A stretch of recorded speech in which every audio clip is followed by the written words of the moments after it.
10 ವರ್ಷದ ನಂತರ ಕಾಂಗ್ರೆಸ್ ಪಕ್ಷಕ್ಕೆ ಈ ನಂಬರು ಮತ್ತೆ ಬಂದಿದೆ. ಏನು ಇವತ್ತು 100ಕ್ಕೂ ಹತ್ತಿರ ಬಂದಿದೆ ಅದು. ಆದರೆ ನಮ್ಮ ಕಾಂಗ್ರೆಸ್ ಪಕ್ಷದ ಮೇಲೆ ವಿಶ್ವಾಸ ಹೆಚ್ಚಾಗಿದೆ. ನಮ್ಮ ಕಾಂಗ್ರೆಸ್ ಪಕ್ಷನ ಮುಗಿಸೇ ಬಿಡ್ತೀವಿ, ಕಾಂಗ್ರೆಸ್ ಮುಕ್ತ ಭಾರತ ಮಾಡ್ತೀವಿ ಅಂತ ಏನು ಹೇಳಿದ್ರು ಅದು ಮುಂದಕ್ಕೆ ಮಾಡಲಿಕ್ಕೆ ಸಾಧ್ಯ ಇಲ್ಲ ಅನ್ನೋದಕ್ಕೆ ಈ ಎಲೆಕ್ಷನ್ ತೋರಿಸಿದೆ.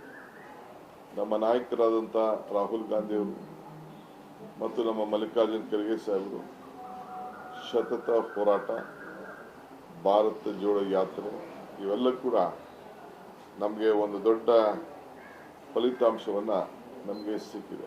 ಕಳೆದ ಚುನಾವಣೆಗಿಂತ ಕಾಂಗ್ರೆಸ್ ಪಕ್ಷಕ್ಕೆ ಭಾಳ ಪಾರ್ಲಿಮೆಂಟಲ್ಲಿ ನಮ್ಮ ಶೇಕಡ ಹೆಚ್ಚಿಗೆ ಆಗಿದೆ. ಭಾಳ ಸಂತೋಷದಿಂದ we have accepted what ever the ಜನ ಕೊಟ್ಟಿದ್ದಾರೆ ಅಂತ.